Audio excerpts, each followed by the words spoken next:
And we will be posting this to our website probably next week sometime.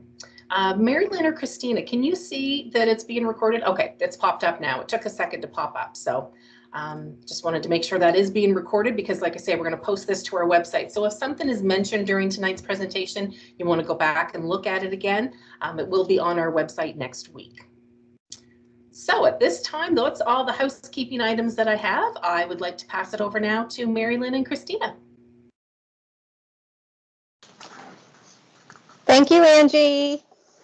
Thanks. Welcome, everyone. I was just thinking, Christina, this is the first time we're launching Social Service Community Worker. So the people with us today will be our first grad class in 2023. Right. It kind of gives me a little bit of butterflies. Exciting. Yay. Everyone give yourselves a high five. That's awesome.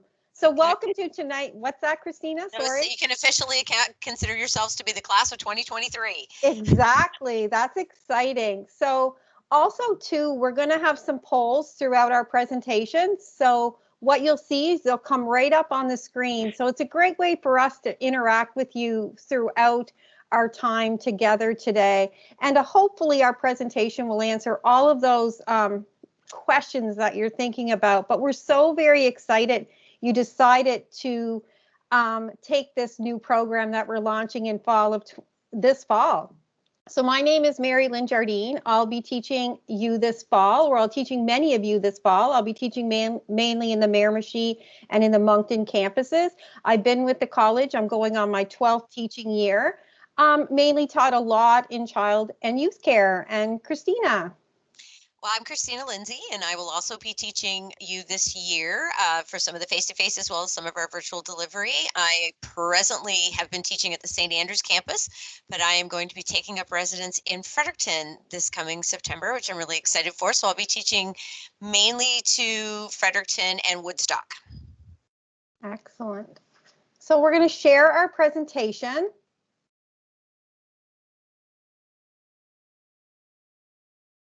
There we go. And I think Angie's taking care of the lobby. Excellent. So Christina, can you see our presentation?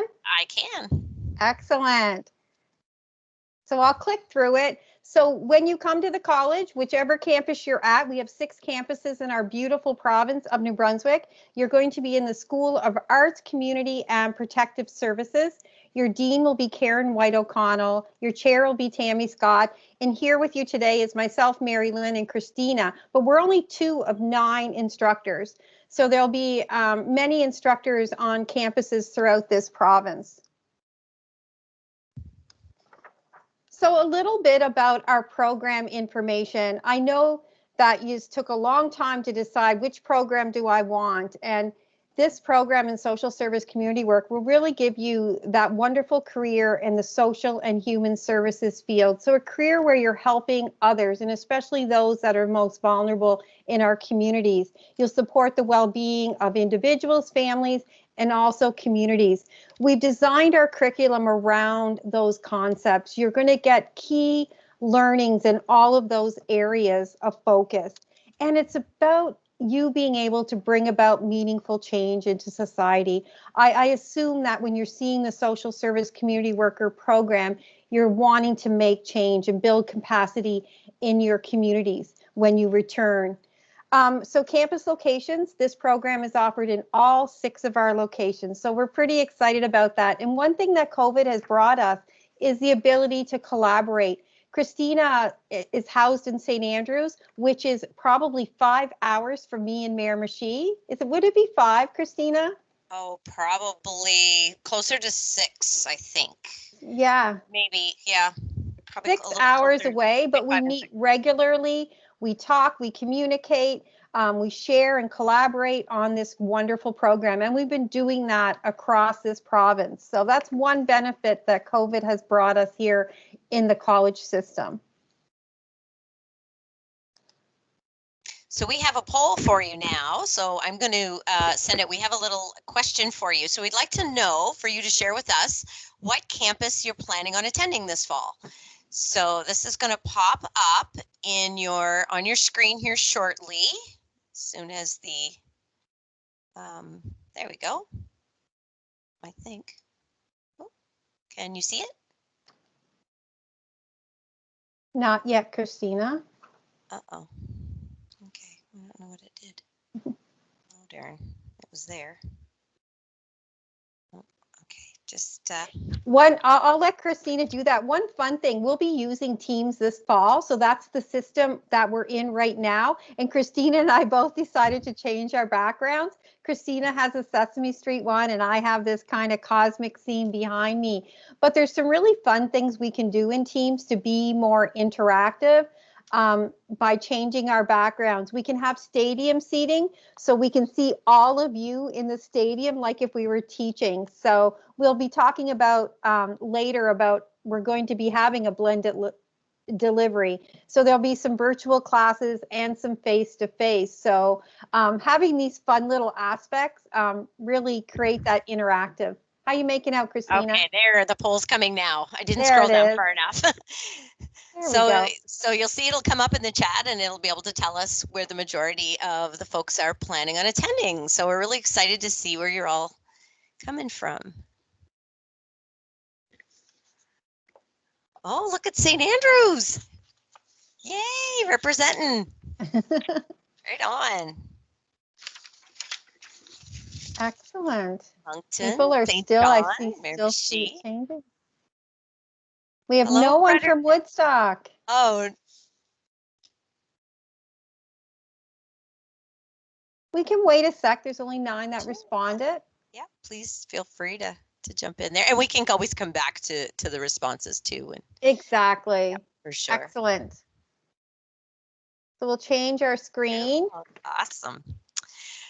So of course, everybody always wants to know when they start their college journey and they choose a program, what am I actually going to learn, right? What's going to be in my plate. So what Mary Lynn and I decided in this presentation is we're going to just talk about first year right now.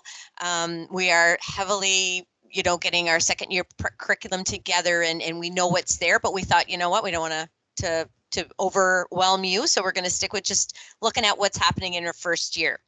So as you may or may not know, our academic years are basically what we call a fall term and a winter term. So our courses start in September and our fall term ends in December. We have Christmas break, we come back, and then we join into our winter term from January until April.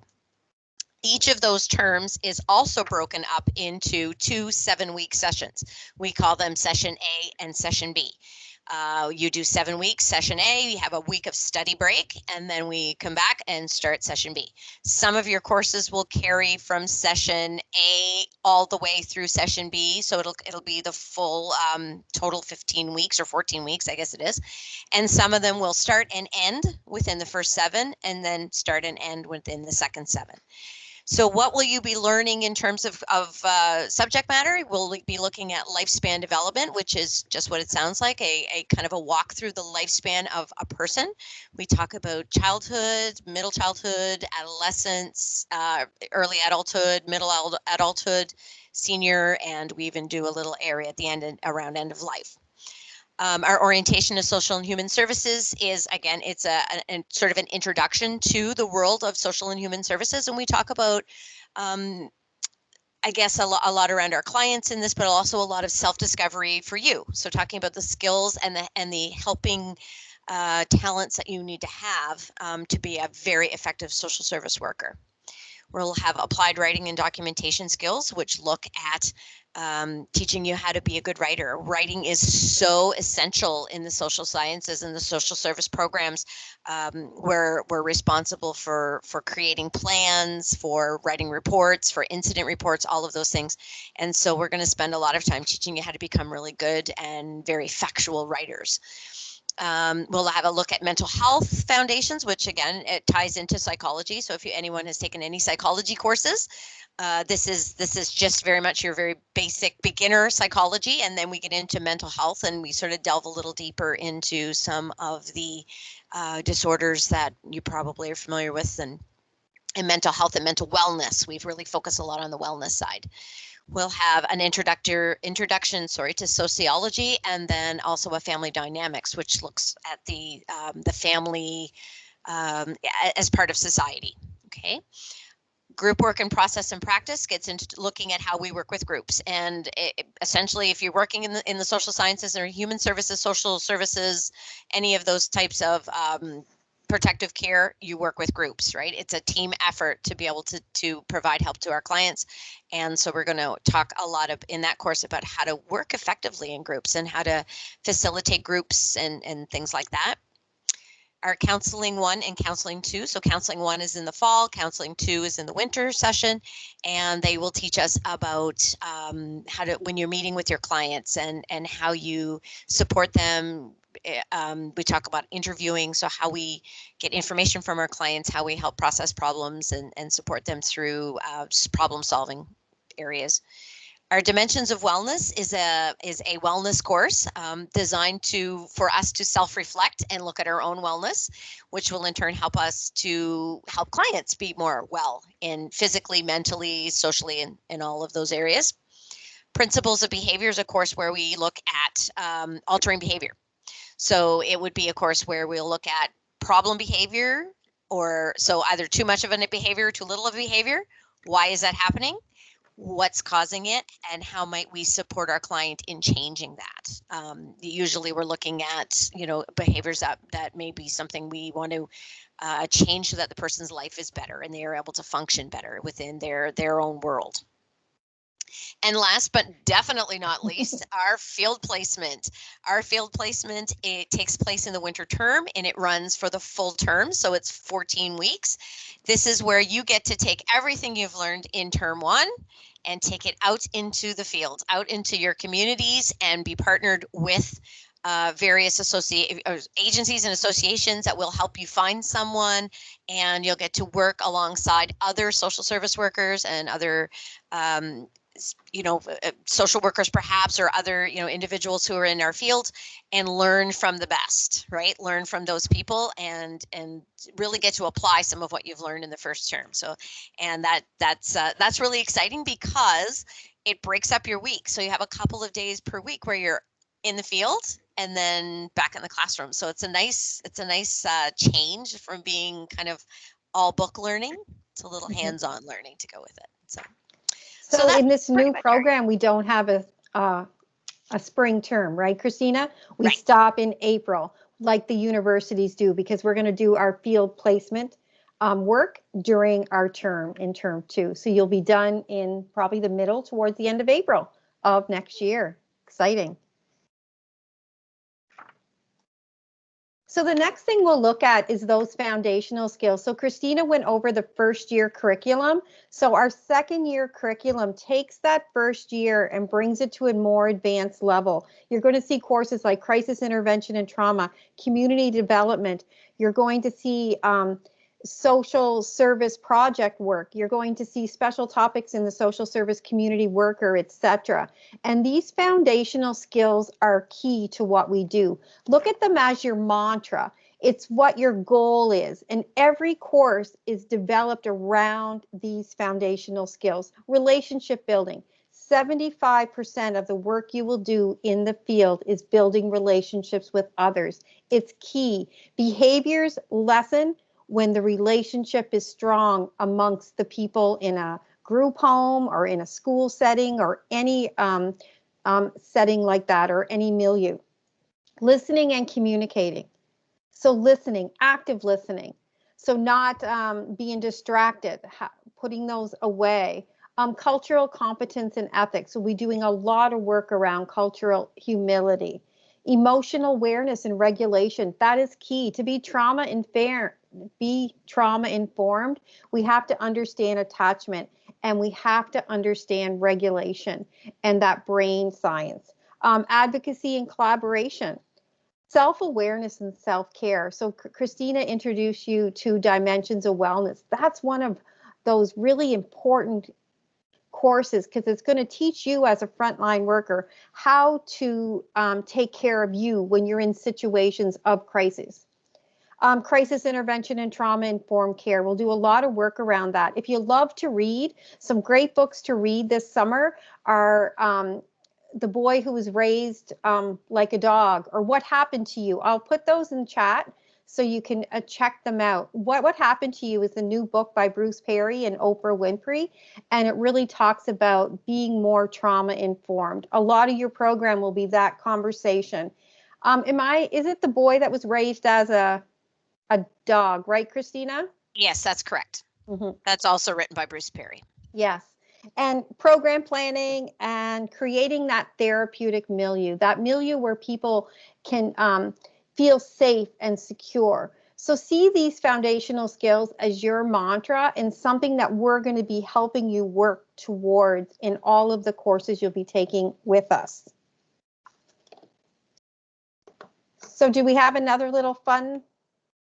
We do. So our next poll is coming your way now. And what we'd like to know is how far away from your chosen campus are you?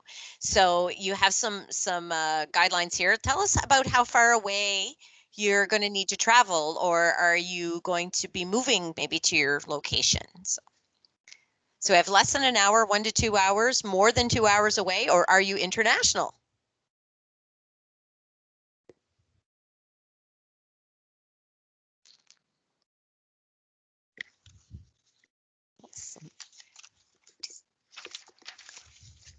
We have a good representation international this evening too. Awesome. Some for 1 to 2. I should have answered the 1 to 2. I have a little drive ahead of me going to Fredericton. I'm less than an hour. I'm less than like 2 minutes. Excellent. Awesome. These are fun. And this is a great way to make teams more interactive. You'll be seeing a lot more of this in the fall when you're with us.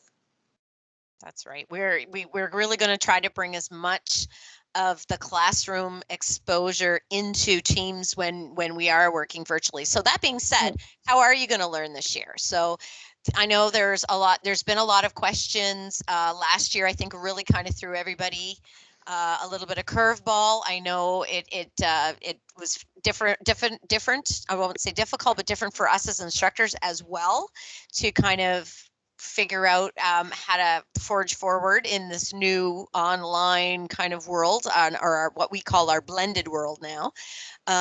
So everybody's kind of really interested in how is this going to look this year. So what we are going to have this year is a blended delivery, and I'm sure you've heard that already kind of discussed. So what a blended delivery essentially is that we're going to have virtual classes and face-to-face classes. So to take that into kind of what does it really look like, right? For the fall semester, students are going to be in the first 7 weeks. So that's in our first session A, as we talked about before. That will be you'll have 2 mornings a week on campus. That will be a Wednesday morning and a Thursday morning. Okay. Outside of that, your courses will be virtual. So you will have Monday and Tuesday classes will be all online. And you'll move through your schedule with your instructors that will be teaching you virtually. And then on Tuesday mornings and Wednesday mornings, you'll be on your chosen campus with your instructor going through some other courses, some different courses, and you'll have face-to-face with us. So we'll be working for kind of just what a typical classroom situation would look like. In session B, which starts in October and goes to December, we go to 3 mornings a week. So it'll be Wednesday, Thursday, and Friday. So those, and again, the afternoons will be either virtual classes or independent time. Most of it, I think, is going to be independent study time. But you will have morning classes instead of virtual classes on Friday. So you'll be on the campus. So if you're wondering about how much time you need to be at your campus, you're going to start out with 2 mornings a week and move to 3 mornings a week at minimum. Okay. Into winter term, that gets a little bit, there's an extra half a day thrown in there when we get into field placements, and we do field placement in seminars. So the seminar portion will be will kind of be included in there as well. So it's definitely a lot more face-to-face time than what we had last year when COVID was at its worst. So this is great, and we're really excited about it. But it's still wonderful too that you get that independent learning through virtual, where you do have a bit more flexibility in how and where when you need to be on campus and how you're going to get there and those kinds of things. On top of that, we've talked a little bit already about the idea of experiential and applied learning, which is your field placements and other assignments and things that we will do throughout the year, where you'll have the opportunity to apply the theory that you're learning. So that could be part of classroom activities. It could potentially be field trips that we take, or something that we do. It could be having someone in the campus, and it can be, it will definitely be part of your field placement for sure. Excellent. And in the fall, like closer to early September, late August, you'll be giving us a schedule by your lead instructor that will give you a breakdown of every day. So you'll know exactly where you need to be. So if that's something already you're thinking, oh my, how do I know? We will send you, we'll have all of your information to send you an email, and we'll make sure you have that schedule in hand. And it benefits us too for you to have it, so that you know where to go, and et cetera, classrooms and things like that. Absolutely. The next thing we're going to look at is career paths. So one thing with the social service community worker, it's like you have this huge umbrella. I call it the umbrella approach. When you graduate, you have so many areas. So think of that umbrella being multicolored. There's so many places that you can work. We're not training you for one specific path.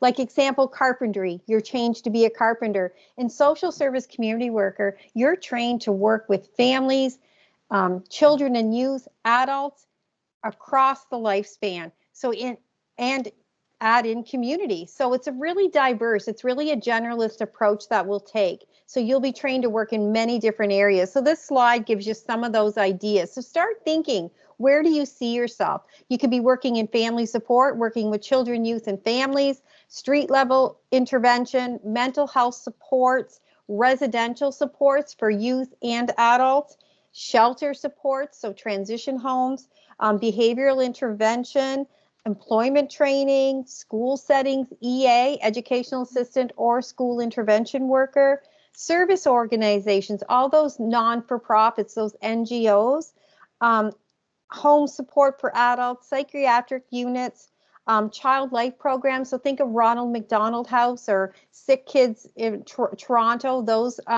hospital settings, and also youth corrections. I just have a few students that just got hired on at our local youth corrections facility here in Miramichi. So there's so many different areas. So Christina introduced you to your first placement. It'll be in your second term. When you join us next fall of 2022, you'll be taking your second placement. And in the winter of 2023, your grad year, you'll be taking your third. So be thinking ahead. What areas do you want to tap into? Where do you want to get some experience? So we will encourage you when you're with us to change locations. So if you go to a shelter for your first one, we're going to encourage you to try maybe a residential home. And then in your third one, maybe you're going to go back to the one where you see yourself working, but you're going to give the other two a little bit of a try first. So we really encourage that. There'll be lots of opportunity for you to grow and mature into the social service community worker.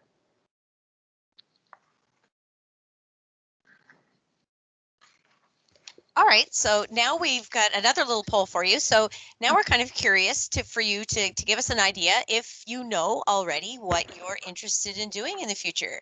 So here's the poll, and there are a few suggestions there, some different areas: family supports, mental health, residential, school, other, or not sure. And it's perfectly a-okay to say you're not sure. I've told students for many, many years when they come into my program that they say, oh, I know I want to do this, I want to do this. And I say, okay, but please keep an open mind. Mm-hmm. And often by the end of the year, the place that they really thought they wanted to be, and maybe the place they really thought they wanted to be wasn't, and the place they really didn't think they wanted to be was absolutely where they wanted to be, right? So keep an open mind. So we've got definitely got some not sures. That's awesome. Mm-hmm. Lots of responses for mental health. That's wonderful. Mm-hmm.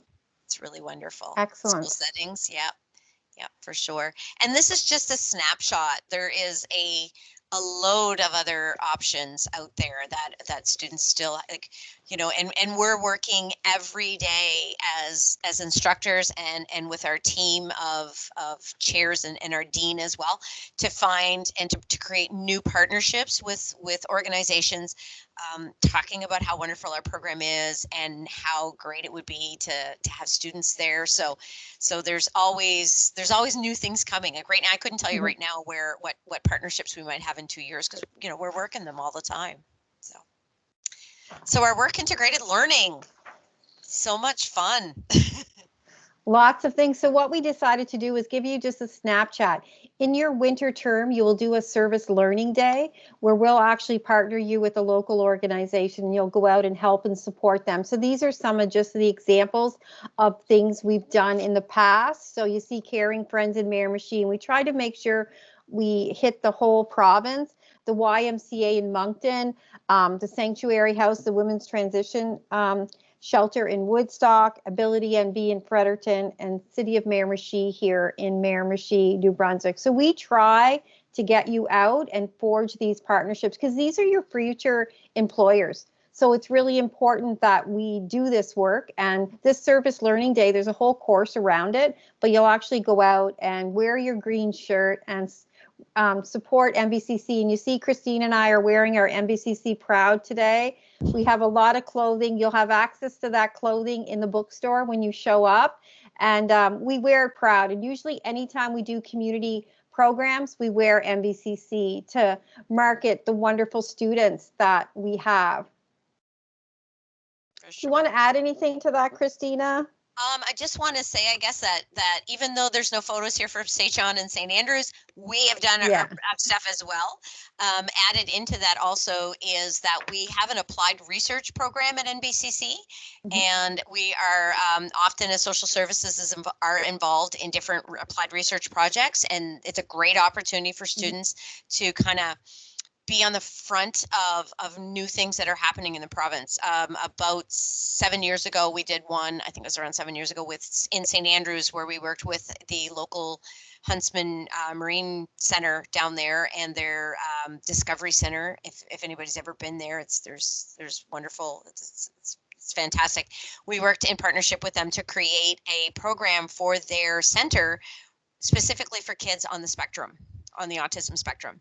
So we went in, we looked at the programming that they did already and what they offered kids on their March break programs, as well as just kind of what the aquarium was like.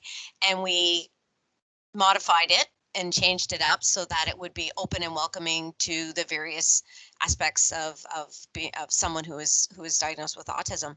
And it was a great experience, and it was a wonderful, it really opened the eyes of the students quite a bit. I learned a ton in the process. So there might be opportunities in the years coming that we will be looking at and engaging maybe in some applied research as well, which would be great. And right now, some of our students are working on Black Lives Matter New Brunswick. Right. NBCC is a huge partner. So when you come in the fall, you may see student messages in regards to signing up and contributing to that research that's currently happening here at NBCC. So it's so true. There's so much more that we do, and we definitely can't highlight everything, but you'll see that when you come. So getting ready for college, Christina. Do you remember when? It's a long time ago. So getting ready, these are the important things. I've been fielding a lot of your emails. Everyone got an email probably in the last couple of weeks that came to your coordinating instructor. And I think I've been fielding a lot of those. So don't hesitate to email if you have any questions. So we're going to try to kind of give you a tidbit of everything, because I know these are what students are asking me. So criminal record check with vulnerable sector. You need that when you come. If you're an international student, you need to bring your criminal record from your home country when you come here. And then once you get an address here in early fall, you can go to your local RCMP detachment or local police and get another criminal record check. But we need that first one first when you come. So that's criminal record check with vulnerable sectors. So if you want to take a screenshot right now, this screen, or you can come back on and watch it like Angie had mentioned. Immunization, hold up. Right now in our province, The only ones that are needing immunizations are those working in the healthcare setting in Horizon Health.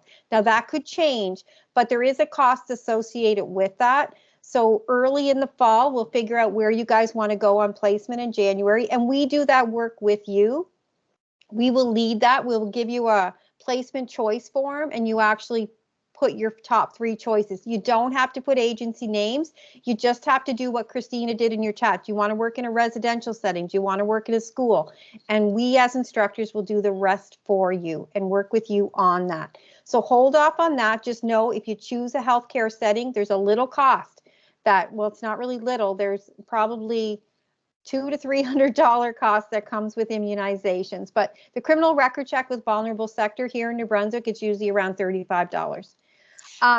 Just to add to that, Mary Lynn, if because there was such a high number of folks that said mental health, if that is your area, just please know that Mental Health Services in New Brunswick is part of Horizon Health Network, and they will be looking at those immunizations. They will be wanting those because there is a screening process that you have to go through to qualify to even be into Horizon. So you would definitely need to have them for that Excellent. placement. Good point.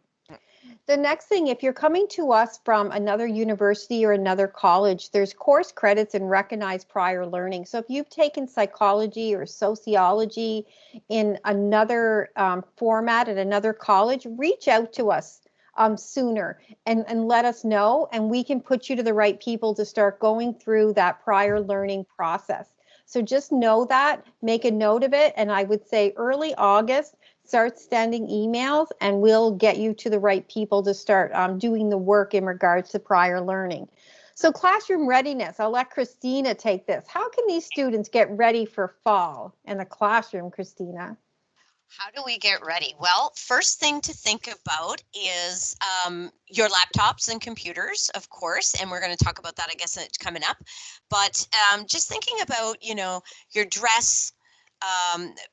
We are definitely a casual program, I guess.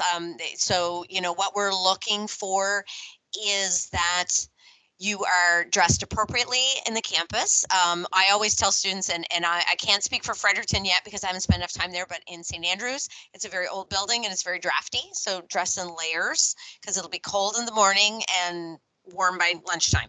So dress in layers, but dress appropriately.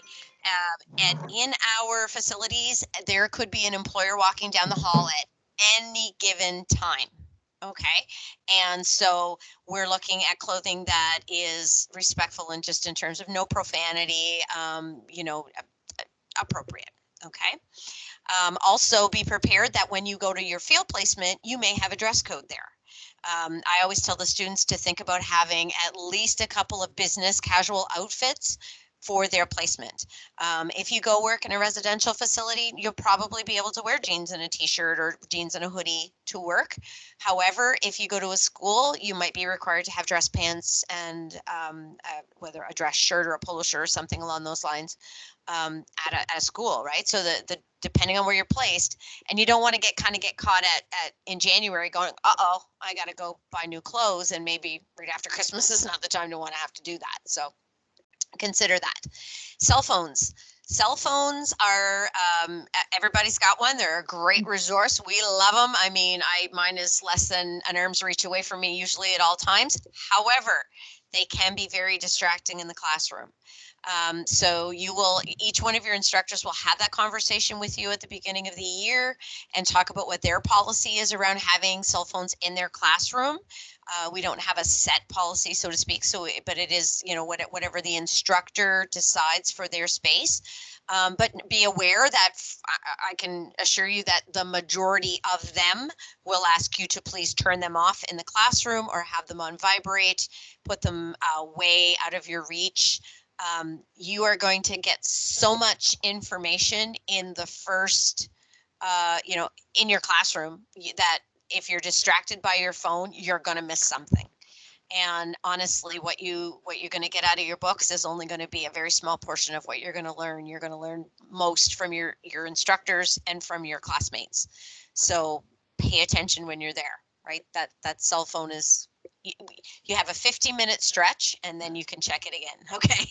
And it's a good practice for the field, Christina, because when we're working with others, we have to put distractions away. When I talked about building relationships, it's 75% of the work we do. We build relationships where we're connected and we're sitting alongside someone and not distracted by things in our environment. So it's a kind of little connection to field work also. Absolutely. Attendance. Yes, absolutely. Attendance is key, right, Christina? Yes, it is very much so. And it ties right in there with what we were just saying about the cell phones. If you're not there, you're going to miss. You're going to miss something. Your virtual classes, many instructors will record them, which is great. However, you know, that's not an excuse to say, well, I'll watch the recording later, right? Our expectation is that you're there and participating in the dialogue, in the discussion, in activities that we do. We can do a lot of fun activities, even virtually. In the classroom, in the campus, it's going to be the same, right? Sometimes missing.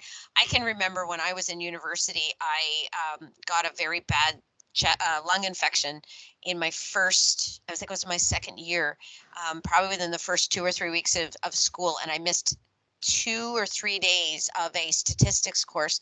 I had to drop the program. I couldn't catch up. There was no way. We're not quite that extreme, but it can be at times and in those courses that are packaged into 7 weeks, we move quickly, we provide the information, and we got to keep going. So missing even a couple of days of classes or a couple of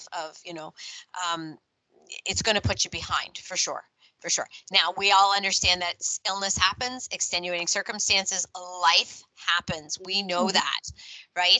And so, you know, it's really just about communicating with your instructors when you need to miss time. And, you know, we understand we're not ogres and beasts. We get it. We have life too, right? So but to really think about, you know, you paid your tuition money to be there. Exactly. And communication is key. Yes. Letting us know is the best form. And that helps us forge that relationship with you, because upon graduation, your employer looks to us for references. So those are things we can say. They always communicated when they couldn't attend class, or they attended class all the time. It's not always about the grades. It's about that practical piece too. Those employability skills that you will learn while you're here at the college are key to that field work. The next thing is recommended computer specs. Because we will have some virtual learning, it's really important to have those, your computer up to date. So there is a link on NBCC where you can see the list of computer specs. We have it on this slide, but I'm sure Angie will pop it into there also for you guys to look at. Or if you want to take a screenshot of this slide, we're okay with that too. It's really important. It really helps with the lagging of computers, just to make sure everything is working well. So you don't want to start and then be a week behind until you get your computer up to date. Our IT at every campus is always there for you too. They're really supportive of our students, and they're the go-to for help also. The next thing here is the new requirements for New Brunswick Youth Center. So New Brunswick Youth Center is a youth center here. It's a youth detention center here in Miramichi, New Brunswick. It also houses the Women's Institute for any female that committed a crime under 2 years less a day under provincial law. And they hire a lot of our graduates in the 2-year diploma program. Like I said, I have 4 students going through there right now. One started getting paid just on Sunday of this week. So pretty exciting stuff. But they have new requirements. So if you are coming to the Miramichi area, or even anywhere in New Brunswick, and you're looking to be employed there, the requirement is the PAIR test. It's a physical endurance test where you have to run a length of a gym and circle it and jump over pylons and do burpees and jump over this kind of bar and pick up a dummy and carry the dummy. It really requires a lot of cardio work. So I encourage you, if that's something you want, it's to work on that now. Work on your physical endurance, and we'll introduce you to the PAIR test while you're here with us if it's something that you're interested in. So just letting those know that they're really looking at that for a job. What's happening before you come? Change the mindset. Start learning about what's happening in your community. There's a lot happening in our communities now about Kamloops, BC. Learn about that. Become empathetic towards others. So social determinants of health, learn about what's happening in your community in regards to education, literacy, homelessness, food insecurity, LGBTQ+, poverty. Also start following some things on Facebook, like Connect the Dots to ACEs, Crisis and Trauma Resource Institute. They have free webinars that happen every month. Check it out. FASD Caregiver Success, Trauma Informed Practice. These are all little likes that you can put on Facebook. So every morning when you wake up, it's all about working with vulnerable people, the Ombudsman New Brunswick and the Brunswick Association of Community Living. And now that I'm mentioning Facebook, it's maybe having a conversation about that, right, Christina? It's cleaning up that Facebook too, getting ready to be that professional that's going to work in the helping field. Many of our employers will check Facebook. So I would start now working on your privacy settings, having conversations with your family and friends in regards to pictures they're sharing of you or tagging you in.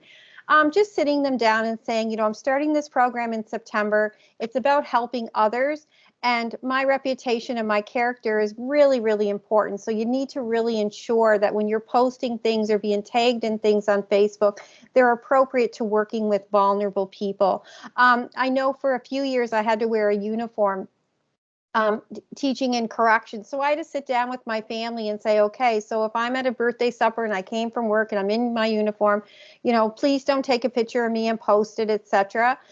It was just that respect and those conversations we had with our family members and our close friends. So it's starting to do that work right now. Christina, what do you normally tell your students in regards to social media, not just Facebook, social media? You're right on, Marilyn. We usually talk about what they're posting, what to consider. That one of the things that I discovered very quickly when I was working in the field, it was right around the time where Facebook was starting to become kind of the thing, I guess. And the first thing that clients do when they meet you is they Facebook search you, or Facebook creep you, I guess is what they call it. And that's exactly what they're going to do. And I sad to say, but I have had a couple of students over the years that I've been teaching. I've been teaching for 13 years, and maybe it's good that it's only a handful who have been refused placements, who have been asked to leave practicum because of things that were on their Facebook, that either a client of the organization went on and creeped and found things and showed it to the management, and the management just felt it was not appropriate. Or I've had students actually have a placement and lose them because the manager went in and had a look at their Facebook. And I know that there's a lot of discussion around, well, that's my private stuff, it's my right, my freedom of speech. It is, but recognize that in this profession, it will be a hindrance to you if you have your privacy settings not looked after. Exactly. So next thing is, I think you have another poll. I do. So our question now is, how do you feel for September? Are you ready? Yes, no, maybe, or are you more scared now than before? Hopefully not that one. Hopefully. Oh no.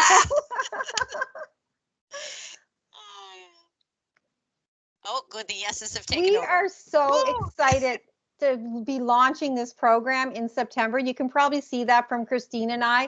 And there's 7 other instructors equally excited. We've been working behind the scenes on getting curriculum ready, finding fun ways to teach and interact. It is definitely, Angie, going to be a fantastic year, without a doubt. For sure. Excellent. And you know what? It's okay to be a little anxious. I think every one of us needs that. If we go into a job interview, we need to be a little nervous. We can't be overly confident also. I think nervousness motivates us to get outside of our comfort zone. For sure. So our last slide here is actually something that I asked Mary Lynn if we could include.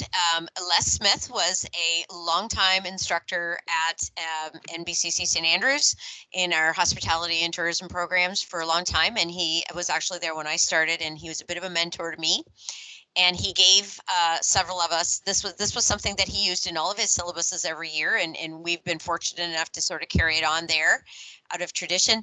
And it's basically this: there's no great mystery to being successful in your college experience. Go to class, pay attention to your instructors, they know what they're talking about. Review and read the material that we ask you to look at. If I give you a handout, there's a reason, right? I'm not just looking to play with some paper. Share your thoughts. We want to know. I've said 13 years I've taught, and every class has taught me something that I didn't know. And I cherish every bit of what I've learned from them. And this class, this year's graduating class is no exception. Share your thoughts. So tell us what you know. Hand in your assignments. If I don't have it, I can't mark it. And if I can't mark it, I can't give you a grade. And those grades add up to a final grade to pass. I think you guys understand how this works, right? So if I haven't got something to mark, then I don't have mark. So hand in your assignments, and then in 2023, reap your rewards. Right? And that will be a career that you've been working hard for, and you will be ready. And I am glad to see that there are people saying they are nervous and excited. You should be.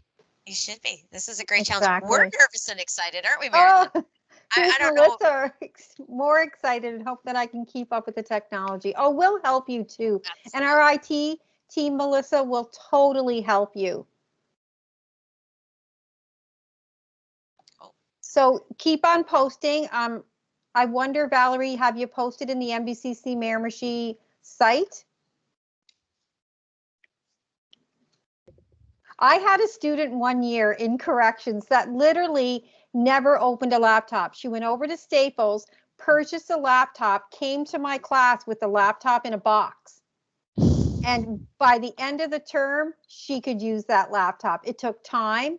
It took her buddies in her class, her wonderful peers. And that's the one thing. You guys are going to build some solid friendships with each other.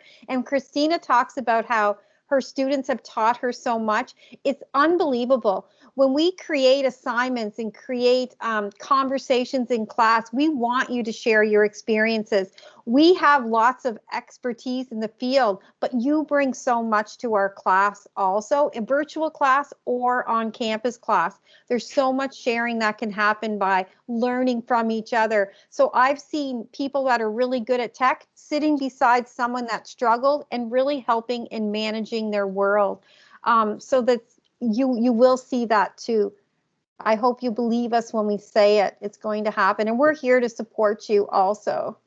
We have definitely all seen it. It is absolutely, I remember having a student, a mature student who was in my class last year when COVID hit, which was unfortunate, but who was in the same boat, didn't know how to open a Word document, didn't know how to save a document, didn't know how to submit a document.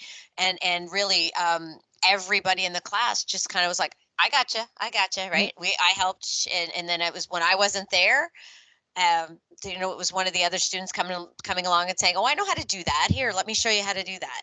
So there's lots and lots and lots of support. And you will lean on your classmates, and they will lean on you, because you might not be great at digital, but guess what? You might have a student sitting beside you who is really crummy at cooking themselves something good to eat, and you can share, right? There's always things that we bring to the table, and it's a wonderful environment at times to watch that happen. So excellent. So if you take a screenshot of this, so this is Christina and my email, and we're willing to email you back, and Angie has given you some great resources in the chat. So what we'll do now is we'll pause this PowerPoint and I'll come up, and we're going to open it for questions. And if you want to share your questions by opening your video, you definitely can, or you can open your mic and ask us questions. I just want to comment on that as well. When you say about open your mic and questions, when you are looking at computers and the specs, it is super important that you have a working camera and a good microphone, because we are going to have some interaction that way. So hi, Amanda. Oh, just where are you coming to us from, Amanda? St. John. St. John, welcome. Hi. I'm just a little confused on the schedules because, like, what's the date we're starting? So it'll be after Labor Day that week. So you'll get an email. Check your emails. So you'll get emails regularly from our administrative assistant that'll give you start dates, etc. So you should be starting. I'm just going to go through in my calendar. Probably September the 7th. Yeah, September 7th that week. Now that may be an orientation day, but that's usually it's usually the very first Tuesday after Labor Day. Okay. Thank you, guys. You're welcome. I'm so excited about this. We're excited to meet you, Angie. Thank you. Okay. Anyone else going to come on, or they can open their mic or put a question in chat? Hello. Hi. Hi. Okay, so I'm quite shy and I am a social learner, so I'm pretty nervous about starting because because of Corona and the whole blended learning system. So I don't know how I'm gonna go about that. So where are you coming to us from? Suggest? What campus will you be at? I'm in Nigeria and I'll be staying at St. Andrews. In St. Andrews, excellent. So there will be some on-campus time on Wednesday and Thursday and the virtual time the other days. So we've had students that it was new to them also, and we'll have an orientation day. We take our time the first couple of weeks to make sure everyone's comfortable. And you know what? Coming onto here tonight was a wonderful way for you to start building these resources. This is what we're going to use, this exact format. So I'm glad the recruitment team used Teams, because this is what you'll see in the fall. Very similar to chat, us showing our mics. And, if you're nervous at the beginning, you may not want to show your video, but once you go to campus and meet your other students, you might become more familiar, because you have to build those relationships with your classmates, and that'll happen your first week on campus. You'll be on campus on Wednesday and Thursday mornings in St. Andrews, and you'll meet everyone else in your class. You'll start learning names and get to know others, and it'll be hopefully more comfortable as the time goes on. And your instructor there, Jennifer, the on-campus instructor, she's so kind and patient, and you'll really appreciate her. Anything you want to add to that, Christina? Yeah, sure. Just to say that St. Andrews is a lovely little campus, and it has tends to have quite a significant size number of international students because of the different types of programs that are there. And it's a tight little community, doesn't matter what program you're in. So you'll still have opportunity to socialize and to meet others who are there on that campus.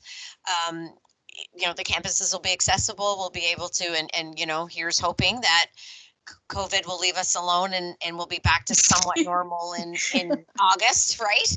Yeah. And they're definitely, yeah, you'll love St. Andrews. It's a beautiful, beautiful little campus. Here, Kylie here in chat is saying that they'll also be at St. Andrews. So that's excellent. Thank you for sharing. I think that's wonderful. Yes. So Valerie has her hand up, I think. Okay. Valerie? Hi, can you hear me? Yes. Hi. I would like to know how many seats are for each campus. Like how many students are for each campus? It really depends on the campus. Some campuses are at 25 and some are at 30 or 35. Our bigger areas like St. John would be at 35, but our smaller areas like St. Andrews, you're only looking at 20, 25, Christine, I believe. Yeah, it's around 25, but often it settles around 20. So what campus are you attending, Tanya? Sorry, Valerie, sorry. By mistake, I am in Miramichi, and I have been requesting for a very long time for the change to Moncton, because there's where I have one of my friends. So yeah, and But yeah, it has been very, very hard with that because in Moncton there's no seats available anymore. Mhm. And I don't know, I'm looking for if maybe I found a place to live in because I haven't. I have I don't know, bad luck with that. I don't know. But then to if it's possible for the second semester to change to Moncton will be fine because Mhm. I have like this kind of friend relative there. Mhm. So yeah. And that does happen, Valerie. I had a Mhm. student last year actually who was from India and came and had her preference had been for Moncton as well. And at Christmas time, there were some seats that opened up in Moncton, and she was able to get a transfer and Mhm. to move to Moncton. So that does happen, and sometimes it happens quickly in the school year. Mhm. We do have people who come and after a week or so say, yeah, I don't think this is my time, and may choose to leave the program. And so there's a Mhm. fair amount of shuffling in the first couple of weeks, and then that settles. Usually after 2 weeks, they try not to move students around too much. And then again at Christmas time, that option, if there's seats available, they'll look at the transfer list Mhm. again. But yes, Moncton is one of our campuses that has a large class and fills very quickly. Thank Yeah. you, Angie, for putting all of this stuff up. So Valerie, Angie put up that you are able to transfer if you can. You can apply to transfer after you register in August. See, because what happens in August, that's when we do our final registrations and we actually see how many people are coming in to each campus. So right now it's registrations or applications and not really registrations. That all happens in the summer. So keep on checking, and there's a link there also that Angie put. Thank you, Angie, for doing this. Really helps. Any other questions out there? I'm so excited. It was so cool when we realized like these are students that are actually applying and are coming in the fall. It was pretty exciting coming to this webinar tonight. Mark has his hand up. Excellent, Mark. Mark. Hi everyone, can you hear me? Yes. Yeah, I do have a question because I attended sort of this kind of webinar before, and I remember that if you decided to exit on the first year, you'll be given a certificate, right? Yes. Because initially for us international students, we decided to apply for a 2-year diploma. So in the middle of the program, and if if any circumstance that we decided to exit in the first year, will it affect our study permit or our immigration status? That you'd have to reach out to our international group at NBCC. So Angie probably has the link to them, and I would reach out and inquire about that with them. Yeah, I'll put their email address. We have someone who does specifically visa advising, or not visa advising because she's not allowed to do that, but she does. She can answer those questions. So I will put that email in the chat for you. Thank you so much. Thank So you. anytime that you were, if you emailed any of us and had questions like that, we'll make sure that we put you in touch with the right person from NBCC that can best help you. So another hand up, is that? Hand, I think that's Loyal. Is that right? I'm sorry. I probably said that wrong. It's okay. Okay, so I have a question regarding part-time work. I heard that we would have to do some sort of part-time work to be able to support ourselves. So how do we mix the part-time work with school and then the placements that you were talking about earlier? Well, the placements during your school weekday.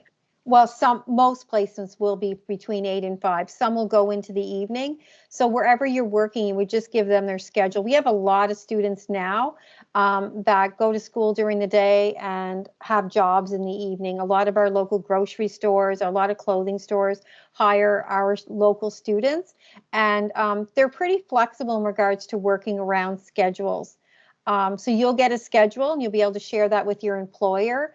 and hopefully they'll work around and manage that. And whichever community you're coming to, it's just asking others which employers were more flexible, so you can do that work. And after the first year, you can actually work in the field. A lot of our employers that are in the social service setting hire our first year students as part-time employees. Yeah, your field placements are set 2 days. So when like we can tell you now it's Monday and Tuesday in the winter term.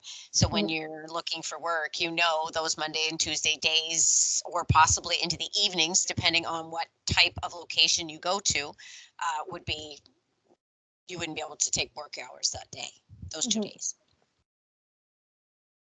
And actually, I think they're Monday and Tuesday for the entire The 2 whole years, aren't 2 they? years, yeah. Every semester. It's The only time you don't do a field placement is when you first come in September, because there's a lot of work for us to do with you to get you ready for January. And Valerie's hand is up again. Yeah, I got a question about the transfer. The register has to be in August, or it can be like now? No, you have to wait until registration in August, and that's a different process. So it's August 16th. You'll get the email telling you when you can register. You're not able to register until then. And then you apply to transfer. And as Mary Lynn was mentioning, that's only if a seat opens up. So there's no guarantees, and we don't want to make, give you any false illusions that that could happen.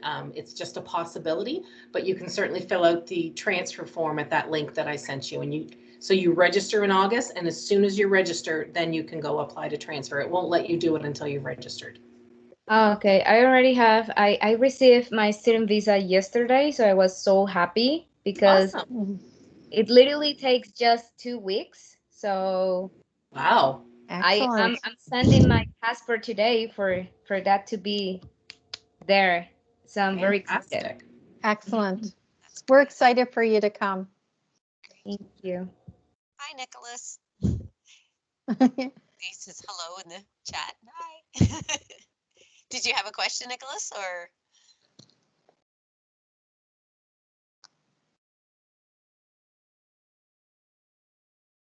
See, so we're in a virtual format, and already in chat, we're seeing some relationships start to build and people starting to talk and communicate with each other. It's something that Christine and I and Angie would have had to learn quite quickly during COVID when we had to come home, is that to be more comfortable in this situation. And there's a lot of work we can do, and it's amazing.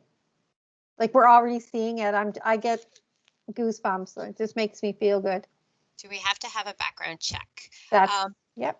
Yep, Nicholas, we require that the students have a criminal record check and a vulnerable sector check done.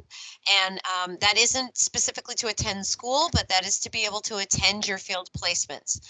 Most of our organizations are in the social services are very specific about having a clean criminal record and vulnerable sector. So we are sort of helping facilitate, I guess, that transition for when our students, so we ask for the students to bring that to us when they come, so we can verify that those are clean, or if there is a contradiction there, that we can sort of figure out if it's something we can work with, or whether or not it's something that may prohibit the student from being able to go to field placement. And without attending field placement, you're not eligible to be able to graduate with the diploma. So yeah, we do require that. Lots of hands up, Christina. You're being really good at managing these hands. All right. So I see a couple. I'm not sure if there's some up that have already and just left them up, or I see Mark has his hand up again. I'm not sure if that's from before, or do you have another question, Mark? Yes, just a follow-up question, because I saw that we need a vaccination. Do we require to get a COVID vaccine? Because I got my second Pfizer vaccine last March, and I don't know if it is still valid for a few months, so I'm not kind of sure about it. It's a good question. We haven't been advised that our students will require vaccinations to come, so I can't answer that question right now. As far as the COVID one, for our program, if you work in certain locations for field placements, they do require immunizations. Mainly that would be anything in our healthcare system. So anything related to Horizon, they are asking for vaccinations. We haven't been really given any indication going forward yet whether or not any of our other hosts, like the schools, will ask for COVID vaccines. We won't really know right now, but once we know, we'll certainly share that information. Okay, great. Thank you. Okay. And there's another hand down here. Jamie has her hand up, or their hand up. Hi. Hi. I went to the Fredericton campus. Welcome. Thanks. One question I have was, okay, if we're doing virtual learning, can we do that virtual learning at the campus? Is there a spot that we can do it? Especially where I live in St. John, so I'll be driving the hour. So if we have morning classes, and would you have the afternoon classes if I can't make it back in time for that virtual? Well, learning? you know what, Jamie, we thought of that this time. We missed it last year, but we did think of that this time. So the way we have our schedule set up at least for fall for sure, and I believe in the winter term as well, the afternoons of the 2 or 3 days that you're on campus are independent learning time. So there's nothing tightly scheduled in there. I think we have maybe on Tuesday but it's an independent class, except for maybe the very first week. So there's nothing, we thought of that because we didn't last year when we put our schedules together in Human Services and went, we didn't think about that turnaround time for some students. So we've put that into plan. That being said, you're always welcome, obviously, to stay on campus, especially, now that we can do that. I'm not exactly sure. Fredericton's a pretty small campus, and I'm not sure what they have. I should know more. I feel bad that I can't speak a little more to this, but I believe they do have a little cafeteria area downstairs. No, there is no cafeteria on site. But you would be welcome to sit in that area and work if you wanted to. I'm not sure if I assume our students are also able to go across to St. Thomas to the cafeteria. They built I should know this. I'm a Stu graduate. They have a cafeteria. There's a Tim Hortons and all in kind of a lounge area right in Stu as well. And I think we're probably. As long as COVID allows things to open Yeah, back up again. exactly. I know right now this year they weren't allowed in. There was nothing open that they could go and do. But we anticipate that things are going to open up a little bit again. And there is that spot in Fredericton. It's quite an open spot, so it wouldn't be super quiet because there's people coming and going a lot. But certainly, as you start in the fall, can connect with the Student Success Center and find out. Or maybe speak with the learning strategist or someone there to see if there's a spot where you could. There's a small library commons area that you might be able to be in there, but there's something that for certain situations they might be able to provide something for you. We don't want to make any promises just because it's hard to say. And the internet access will be really good at the college. So if you're wanting to go to college, I had a few students that struggled with their internet access and their modems. So when we did presentations virtually, they went to campus and did their presentations. They found a quiet spot on a bench or a little table, and that's where they joined our class with their headphones. So that happens too with bandwidth. Like sometimes apartment buildings, if they're old and the internet isn't as secure as it is at the college. And if we're back to having that dedicated space again, like where our classroom is our classroom, and if we're not if we're not instructing in the afternoon, then you could be in the classroom as well and using that space. We're kind of sort of in a holding pattern until August, and we see whether or not our green happens, right? So, but we'll always certainly in the Student Success Center we'll work to help you find a spot that you can hang out. Perfect. I had many students that stayed and worked on group presentations in the classroom, and the custodians just waited until the end of the day to do their final cleaning. Because when you do group presentations, you need to meet each other in common areas. So I'd offer you my office, but I think there's more than one person in there. Exactly. I love all these questions. They're so exciting. I've been talking this program since the fall. If many of you have joined. This is our third one, but this is the one where everyone here has applied to the program. I think that's pretty exciting. Pretty exciting. We don't have to sell it anymore or market it. You guys have signed up for this. You're excited. And we are excited that you chose this program for the fall. And it's our first launch, our first grad class, 2023, right here. I just want to mention real quick, we had a couple of people join us late, so I'm not sure if you were in the meeting previously and had to step away. But if you were just joining us now, we are at the end of our session, but this is being recorded and we're going to post the link to it in the coming days. Definitely by June 7th, it will be posted. So just keep an eye on our website if you have joined us late and want to hear everything, because we've been meeting now since 6:30 and lots of fantastic information. So you want to make sure if you're joining us just now, please check the website and watch the webinar, because you're going to get some really great information. And people are sending you emails. Make sure you're checking your emails. Check your junk file. If NBCC is going to your junk file, move it into your inbox. There was an email that went out just 3 weeks ago from your coordinating instructor to filter all those questions that you have. Please reach out if you have any questions, if it'll help you ease into your fall term. Yep. Even if you just want to say hi, we'll say hi back. And a lot of people are simply saying hi. Yeah, that's great. I'm excited to come, and we love hearing that too. We're excited about this new program. Sure. Are there any more questions? I see some hands, but I'm not sure if they're just up from before. Shout them out if you got them.